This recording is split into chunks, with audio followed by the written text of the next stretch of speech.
के दुष्चक्र में फंस गए। दोनों समय में अलग अलग हमारे साथ विरोधाभास हुए, या कहें तो दोनों समय अलग अलग तरह की दुर्घटनाएं हमारे देश में हुई और ये संधियों का मकड़जाल फिर बढ़ता ही गया।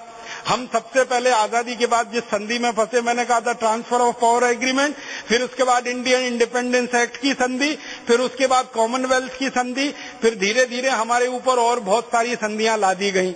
उनमें से एक महत्वपूर्ण संधि है जो इस समय हमारे लिए गले की फांसी का फंदा जैसा बनी हुई है। एक संधि हुई हमारे देश की सरकार के द्वारा दूसरे देशों के साथ, और उस संधि का नाम है वर्ल्ड बैंक ट्रीटी, विश्व बैंक की संधि। फिर एक हुई अंतर्राष्ट्रीय मुद्रा कोष की संधि। मैं आपको एक छोटी तकनीकी बात बताता हूं। दुनिया में संधियां दो तरह की होती हैं। एक तो द्विपक्षीय संधि होती है जिनमें दो पक्ष होते हैं, एक भारत एक इंग्लैंड, एक भारत एक फ्रांस, एक भारत एक जर्मनी, एक भारत एक रूस। ये सब द्विपक्षीय संधि हैं जिनमें दो देश आपस में मिलकर समझौता करते हैं। ये जो द्विपक्षीय संधियां होती हैं ये दोनों देशों की सुविधाओं पर आधारित होती हैं।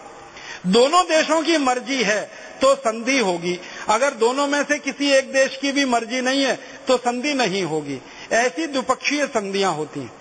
लेकिन कुछ संधियां ऐसी होती हैं जो बहुपक्षीय होती है, जिनमें एक देश के साथ समझौता नहीं होता, कई देशों के साथ मिलकर समझौता होता है।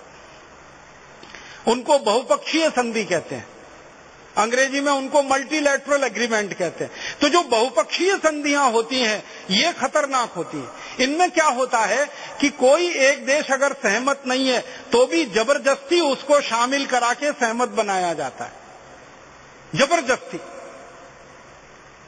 तो बहुपक्षीय संधियां बहुत खतरनाक होती हैं। और इसमें जैसे हमारी मर्जी नहीं है संधि में शामिल होने की, फिर कई देश इकट्ठे होकर हमें मार पीट के उस संधि में लेके जाएंगे, शामिल कराएंगे।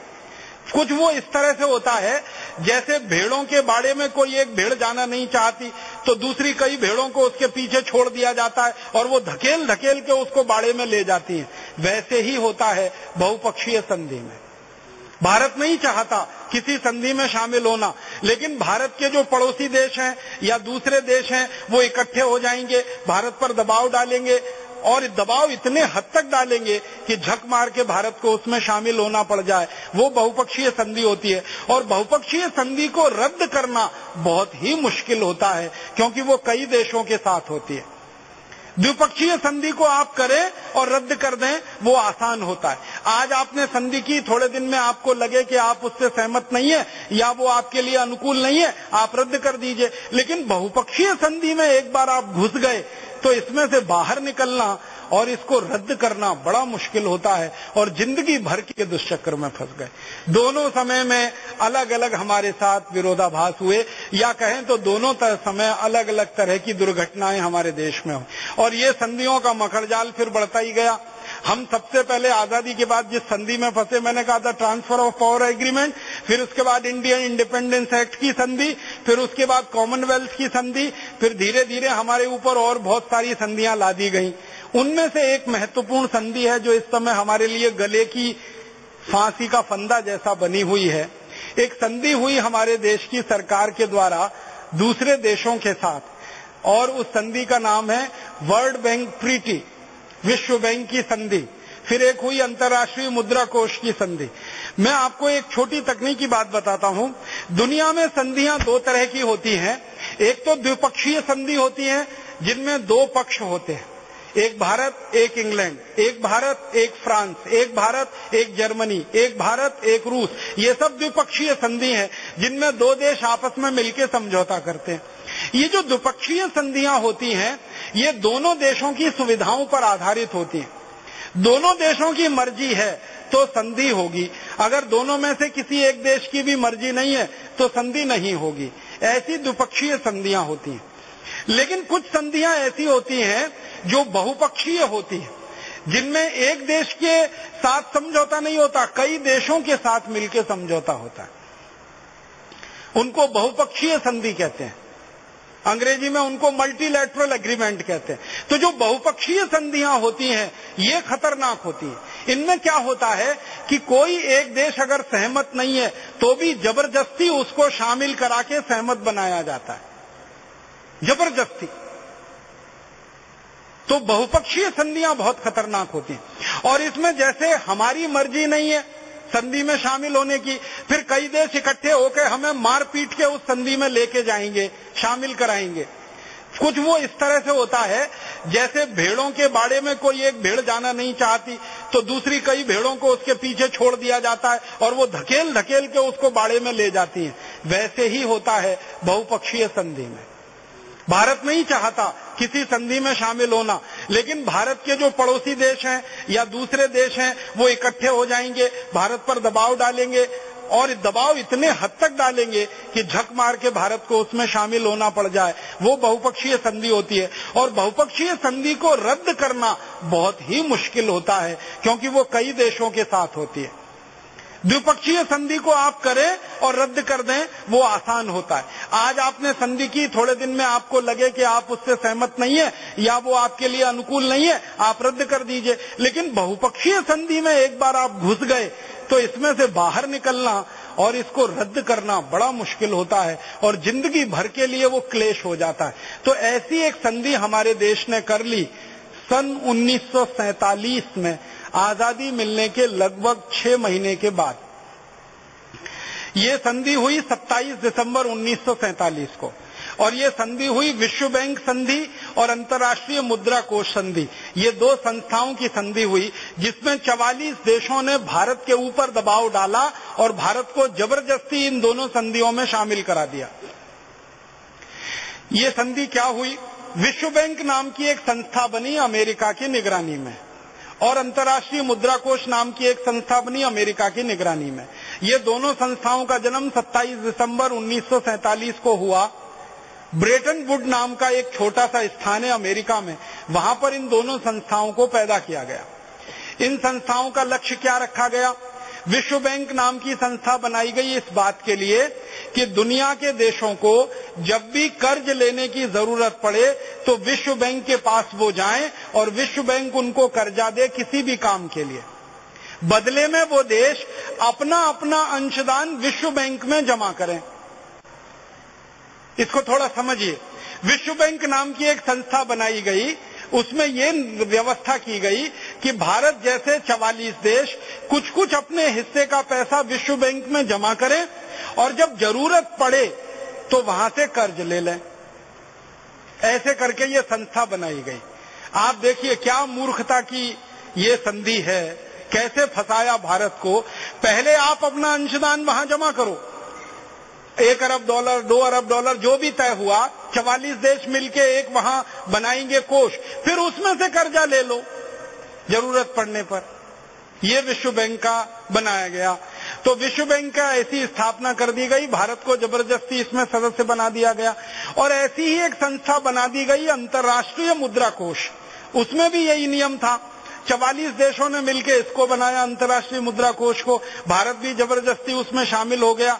और उसमें भी यही था कि अपना अपना अंशदान ये सभी देश अंतर्राष्ट्रीय मुद्रा कोष में जमा करें और जरूरत पड़ने पर कर्ज ले लें। तो विश्व बैंक और मुद्रा कोष दो संस्थाएं बनी 1947 27 दिसंबर को और वहां से एक संधि हुई जिसमें भारत भी शामिल हो गया अन्य 44 देशों के साथ। धीरे धीरे इस संधि में शामिल देशों की संख्या बढ़कर 186 हो गई। अब 2009 में विश्व बैंक और अंतर्राष्ट्रीय मुद्रा कोष की संधि में 186 देश शामिल हैं, भारत भी उसमें से एक है। और भारत के बारे में ये कहा जाता है कि जिस दिन से ये दोनों संस्थाएं बनी उसी दिन से भारत इसमें शामिल है। अब आप बोलेंगे जी इसमें बुराई क्या है? इसमें देखिए क्या बुराई है जो समझने लायक है। वो ये कि अंतर्राष्ट्रीय मुद्रा कोष और विश्व बैंक में हम अपना अंशदान जमा करते हैं हर साल, वो घटता बढ़ता रहता है। कभी $2 अरब है, कभी $3 अरब है, कभी $1.5 अरब है, कभी $2.5 अरब है। 1 अरब में 100 करोड़ होते हैं और $1 में 50 रुपए होते हैं।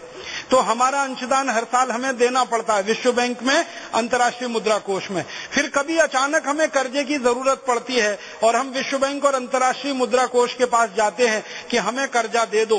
तो ये दोनों संस्थाएं कर्जा देने के पहले कुछ शर्तें लादती हैं हमारे ऊपर और उन शर्तों का पालन अगर हम करेंगे तो वो दोनों कर्जा देंगे, नहीं पालन करेंगे तो वो कर्ज नहीं देते।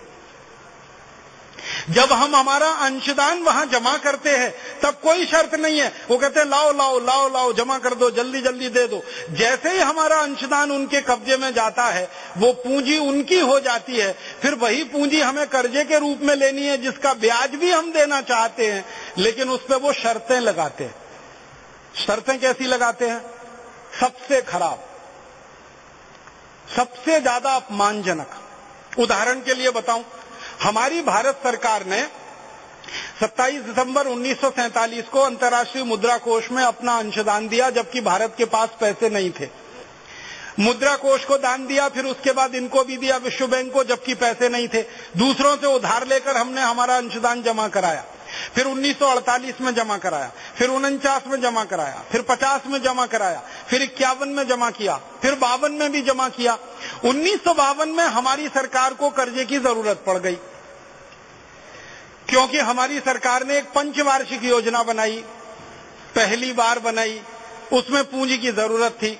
तो हमारी सरकार ने विश्व बैंक से कहा कि हम 1947 से हमारा अंशदान जमा कर रहे हैं और अब तक हमारा अंशदान कुछ 6-7 अरब डॉलर का हो चुका है, लिहाजा हम इतना कर्ज लेने के अधिकारी हैं, तो हमको ये कर्ज दे दिया जाए। तो विश्व बैंक ने कहा कर्जा तो देंगे, लेकिन हमारी शर्तें मान लो आप, तब हम आपको कर्ज देंगे।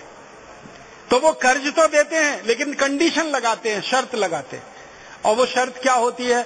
1952 में भारत सरकार के ऊपर विश्व बैंक और मुद्रा कोष ने सबसे पहली शर्त लगाई कि भारत अपने रुपए की कीमत को गिराए, अवमूल्यन करे, डिवैल्यूएशन करे रुपए का। और 1952 के पहले स्थिति ये थी कि भारत का रुपया अमेरिका के डॉलर के बराबर था, लेकिन विश्व बैंक मुद्रा कोष में जब हम कर्ज मांगने गए तो उन्होंने शर्त लगाई कि रुपए की कीमत गिराओ। तो भारत सरकार ने पहली ही बार में डॉलर की तुलना में रुपए की कीमत 30% घटा दी। फिर क्या हुआ? 1957 में फिर गए हम विश्व बैंक अंतर्राष्ट्रीय मुद्रा कोष में कर्ज मांगने के लिए, क्योंकि दूसरी पंचवार्षिक योजना के लिए पैसे की जरूरत थी। फिर उन्होंने हमसे कहा कि कीमत गिराओ रुपए की, फिर हमने कीमत गिराई। फिर 62 में हम गए, फिर हमने कीमत गिराई। फिर 67 में गए, फिर 72 में गए, फिर 77 में गए, फिर 82 में गए, फिर 87 में गए। और 1991 में तो विश्व बैंक और अंतर्राष्ट्रीय मुद्रा कोष ने कह दिया कि इतने प्रतिशत कीमत गिरानी पड़ेगी तभी कर्ज देंगे। तो भारत सरकार ने लगातार विश्व बैंक और मुद्रा कोष के कर्ज के दबाव में आकर रुपए की कीमत को जो गिराना शुरू किया 1952 से, आज रुपए की कीमत गिरकर कितनी हो गई है आप सोचिए। कभी लगभग 1 रुपया 1 डॉलर के बराबर था, आज 50 रुपया 1 डॉलर के बराबर हो गया। तो मुद्रा कोष और विश्व बैंक की संधि की शर्तों में फंसकर भारत का क्या नुकसान हुआ? जो हमारी 1 रुपए 1 डॉलर के हैसियत की करेंसी थी, अब वो 50 रुपए 1 डॉलर के बराबर हो गई। माने हम 50 गुना कीमत अपनी करेंसी की कम करा लिए, हमने 50 गुना कीमत अपनी संपत्ति की घटा ली, हमने 50 गुना कीमत अपने संसाधनों की कम कर ली, हमने 50 गुना अपनी इज्जत कम कर ली पूरी दुनिया के सामने। अमेरिका को ताकतवर बना दिया 50 गुना ज्यादा। अमेरिका का डॉलर 50 गुना कर दिया, अमेरिका की संपत्ति 50 गुनी बढ़ा दी, अमेरिका की समृद्धि 50 गुनी बढ़ा दी। तो अमेरिका को 50 गुना ताकतवर कर दिया हमने और अपने को 50 गुना कमजोर कर लिया हमने। ऐसी खतरनाक शर्तें होती हैं विश्व बैंक और मुद्रा कोष की। आप बोलेंगे जी इसमें क्या नुकसान है? मैं एक उदाहरण से समझाता हूं। हम 1952 में अगर अमेरिका को 1 रुपए का सामान बेचें तो हमको 1 डॉलर की कमाई होती थी। अब हमको अमेरिका को 50 रुपए का सामान बेचना पड़ता है, तब 1 डॉलर की कमाई होती है। माने सामान 50 गुना ज्यादा जाता है, आमदनी हमारी उतनी ही आती है जो 1952 में आती थी। माने हमारा निर्यात 50 गुना सस्ता हो गया। अब इसका उल्टा सोचें, अब 1952 में अगर अमेरिका से 1 डॉलर का हम माल खरीदें तो 1 रुपया ही खर्च करना पड़ता था। अब अमेरिका से 1 डॉलर का माल खरीदना हो तो 50 रुपया खर्च करना पड़ता है। माने आयात हमारा 50 गुना महंगा हो गया, निर्यात हमारा 50 गुना सस्ता हो गया। और आयात निर्यात दोनों एक साथ 1-1 डॉलर का करें तो 100 गुने का नुकसान हमारा पूरा का पूरा देश को हो गया। आपको एक अंदाजा बताऊं ये नुकसान कितना होता है? भारत देश की सरकार कहती है कि 2008 में भारत ने जो निर्यात किया है दुनिया के देशों को, वो लगभग 5 लाख करोड़ रुपए का है। ये निर्यात 5 लाख करोड़ रुपए का तब है जब $1 50 रुपए का है। मान लीजिए $1 1 रुपए का होता और 5 लाख करोड़ का ही हम निर्यात करते, तो ये निर्यात हमारा 250 लाख करोड़ का बैठता। मैं आपको समझाना चाहता हूं, जो चीजें हमने अभी 5 लाख करोड़ रुपए की बेची हैं, उनका वास्तविक मूल्य 250 लाख करोड़ है। माने 250 लाख करोड़ की चीजें हमने 5 लाख करोड़ में दे दी, कौड़ी के भाव में दे दी, देश को लुटा दिया हमने। और एक साल में इस देश का 245 लाख करोड़ का नुकसान करा लिया हमने मुद्रा का अवमूल्यन करके। इतनी बड़ी चपत और चोट इस देश को लगती है जब मुद्रा का अवमूल्यन होता है। इसको और ठोस रूप में आपको मैं समझाता हूं, आपके समझ में आ जाए, ताकि आप करोड़ों लोगों को ये समझाएं। जब हम मुद्रा में $1 के बराबर थे, $1 1 रुपया, तब हम अमेरिका को कच्चा लोहा बेचें या दुनिया के किसी भी देश को कच्चा लोहा बेचें, तो 1 किलो कच्चा लोहा हमारा बिकता था 7 सवा 7 रुपए का, क्योंकि रुपया और डॉलर बराबर था। अब कच्चा लोहा हम अमेरिका और दुनिया के देशों को बेचते हैं, तो वही कच्चा लोहा हमारा बिकता है 25 पैसे का। जो वस्तु 1952 में हम 7 रुपए की बेच रहे थे, वो वस्तु अब बिक रही है 25 पैसे की। सोचो, 1 किलो कच्चा लोहा बेचने में कितना बड़ा नुकसान हम उठा रहे हैं। 6 रुपए 75 पैसे पर किलो, 1 किलो पे नुकसान। और 2 करोड़ मीट्रिक टन कच्चा लोहा हम हर साल बेचते हैं, 14-15 हजार करोड़ रुपए का नुकसान सीधे पूरे देश को होता है।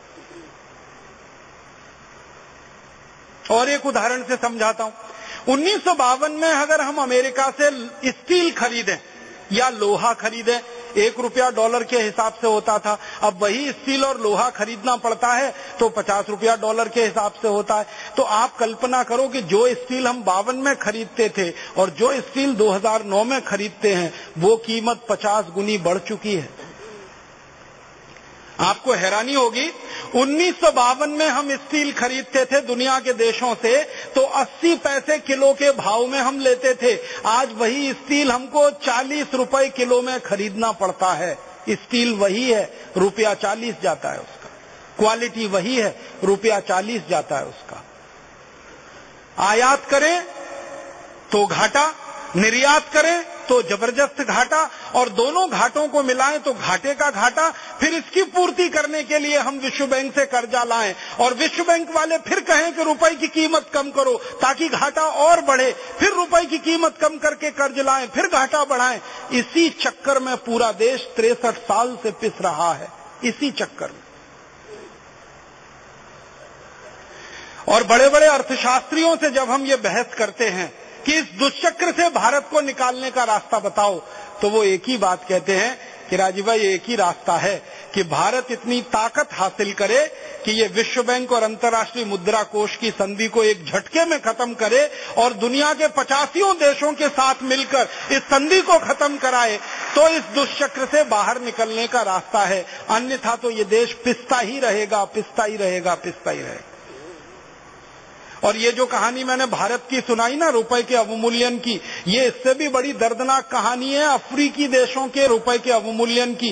अफ्रीकी देशों में रोडेशिया है, सोमालिया है, इथियोपिया है, छोटे छोटे देश हैं, नाइजीरिया वगैरह हैं। इन सब देशों के ऊपर तो मुद्रा कोष और विश्व बैंक का इतना कठोर डंडा चलता है कि उनकी करेंसी 15,000 $1 के बराबर होती है।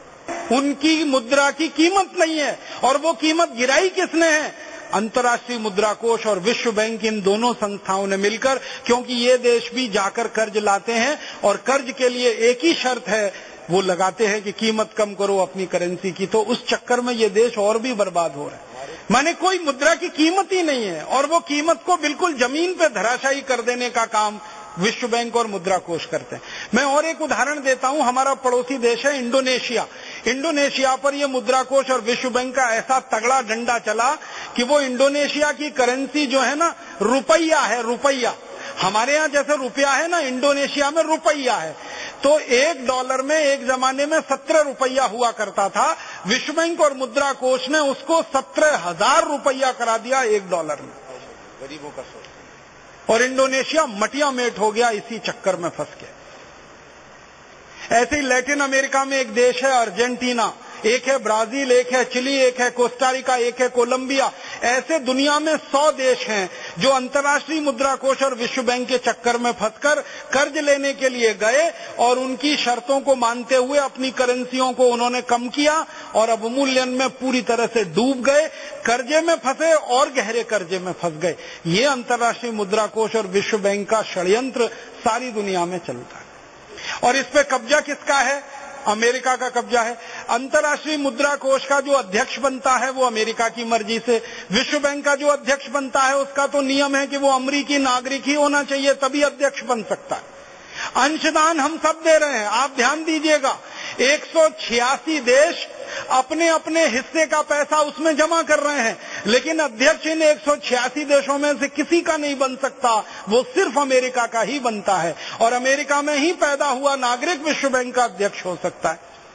अंतर्राष्ट्रीय मुद्रा कोष का अध्यक्ष भी अमेरिका की पसंद से ही बनाया जाता है, तो अमेरिका का पूरा कब्जा उस पर रहता है। और आपको सुनकर हैरानी होगी, पिछले 10 साल से अंतर्राष्ट्रीय मुद्रा कोष और विश्व बैंक में अमेरिका अपना अंशदान जमा नहीं कर रहा है, फिर भी दादागिरी उसी की चल रही है। और ये दादागिरी कैसे चल रही है? इन दोनों संस्थाओं में फैसला होने के लिए वोट का नियम है। तो अमेरिका के पास सबसे ज्यादा वोट हैं इन दोनों संस्थाओं में, और वो वोट हैं करीब 20%। तो अमेरिका की दादागिरी सबसे ज्यादा चलती है इन दोनों संस्थाओं। अंशदान सबके बराबर हैं और वोट अमेरिका के ज्यादा हैं, इसलिए अध्यक्ष अमेरिका का बनता है, उपाध्यक्ष अमेरिका का बनता है, सब कुछ अमेरिका के समर्थन से ही होता है। और अमेरिका जैसा कहता है ये दोनों संस्थाएं वैसे ही काम करती हैं। एक और उदाहरण दूं, इन दोनों संस्थाओं में कर्ज मांगने जाओ तो एक दूसरी शर्त ये लगाते हैं। इनकी दूसरी शर्त क्या होती है? जैसे भारत देश कभी विश्व बैंक और अंतर्राष्ट्रीय मुद्रा कोष में कर्ज मांगने जाएगा तो वो कहेंगे कि भारत के जितने प्राकृतिक संसाधन हैं वो विदेशी कंपनियों को बेचो, ये दूसरी शर्त है उनकी। अब प्राकृतिक संसाधन क्या है? हमारे यहाँ लोहे की खदानें हैं, हमारे यहाँ कोयले की खदानें हैं, हमारे यहाँ सोना निकलता है जमीन के नीचे से, हीरे की खदानें हैं, पन्ने की खदानें हैं, बॉक्साइट की खदानें हैं, एल्यूमिनियम की, हमारे यहाँ तो बेशकीमती खदानें ही खदानें हैं। भगवान ने भारत देश को जमीन के ऊपर जितनी संपत्ति दी है उससे कई गुना ज्यादा संपत्ति जमीन के नीचे दे रखी है भगवान ने इस देश को। तो जब भी हम विश्व बैंक और अंतर्राष्ट्रीय मुद्रा कोष में कर्ज मांगने जाते हैं तो वो दूसरी शर्त लगाते हैं कि भारत की ये जो खदानें हैं, कोयले की, लोहे की, हीरे की, ये सब विदेशी कंपनियों को दे दो। तो भारत की सरकार धड़ाधड़ विदेशी कंपनियों के साथ समझौते करके इन खदानों को कौड़ी के भाव में बेचती रहती है।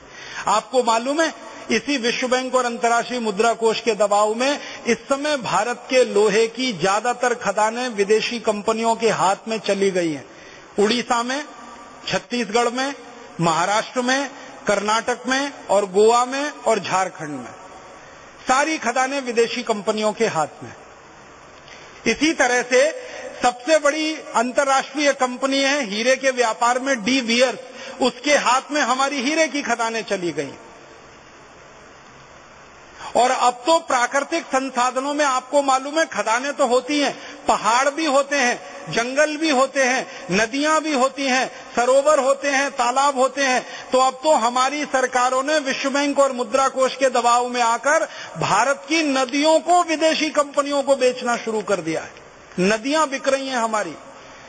आपको मैं बताना चाहता हूं जिसके प्रमाण हमारे पास मौजूद हैं। छत्तीसगढ़ की एक बहुत सुंदर, बहुत अच्छी नदी है शिवनाथ नदी, वो विदेशी कंपनी ने खरीद ली है पूरी की पूरी।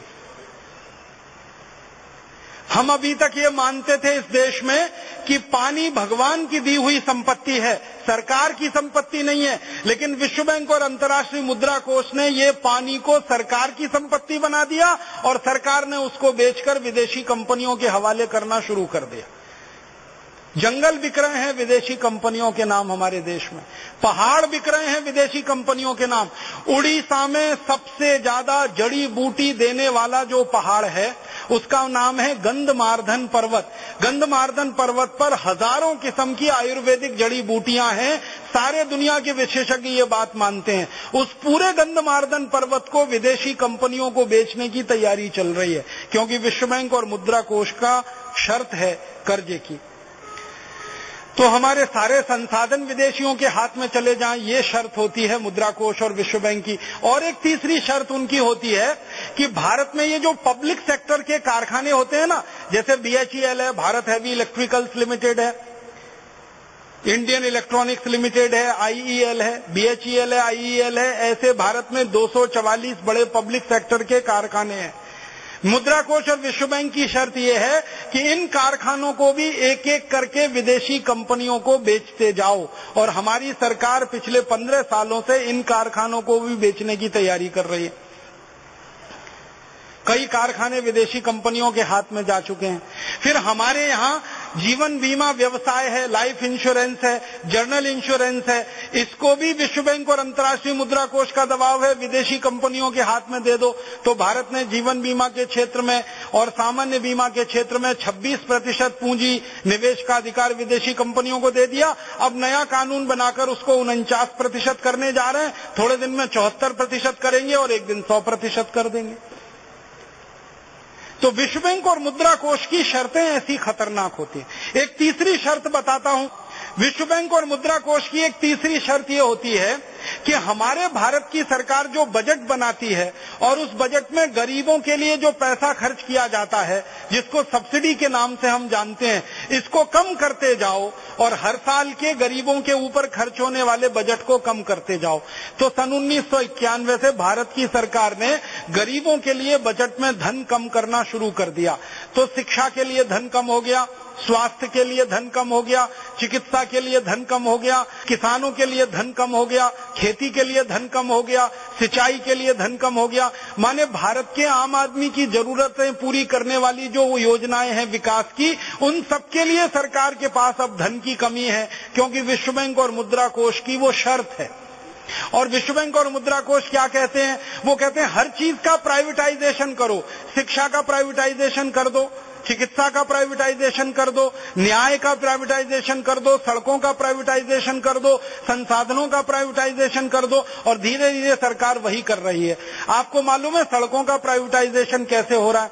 सड़कें विदेशी कंपनियों को या निजी ठेकेदारों को दी जा रही हैं बनाने के लिए।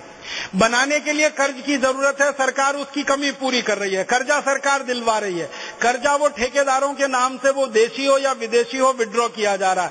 सड़क बना रहे हैं, सड़क बनाकर उस पर टोल टैक्स वसूल रहे हैं। 10-10 साल के लिए, 20-20 साल के लिए, 30-30 साल के लिए, 40-40 साल के लिए 1 किलोमीटर का 1.5 रुपया, 2 रुपया, 2.5 रुपए के हिसाब से टोल टैक्स वसूल रहे हैं। और सरकार उन सड़कों पे चलने के लिए रोड टैक्स अलग से वसूल रही है।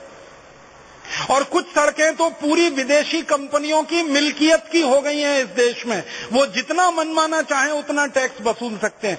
आप कभी जाओ, मुंबई से पुणे के बीच में एक सड़क बनी है जिसको एक्सप्रेस हाईवे कहते हैं, उस पर 150 रुपए टोल टैक्स है। 150 रुपए, जबकि सड़क की लंबाई 100 किलोमीटर से कम है। जाओ तो 150 रुपए दो, आओ तो 150 रुपए दो। माने सड़कों की मिल्कियत विदेशी कंपनियों के हाथ में चली गई, भवनें विदेशी कंपनियों के हाथ में, जंगल विदेशी कंपनियों के हाथ में, सरोवर, तालाब, नदियां विदेशी कंपनियों के हाथ में, सारे संसाधन विदेशियों के हाथ में चले जाए। ये विश्व बैंक और अंतर्राष्ट्रीय मुद्रा कोष की शर्तें होती हैं। ऐसी खतरनाक शर्तों के आधार पर वो कर्ज देते हैं और हमारे जैसे गरीब देश उनसे कर्ज लेकर दुष्चक्र में फंसते हैं और फिर जिंदगी भर के लिए अपनी आजादी को गंवा बैठते हैं।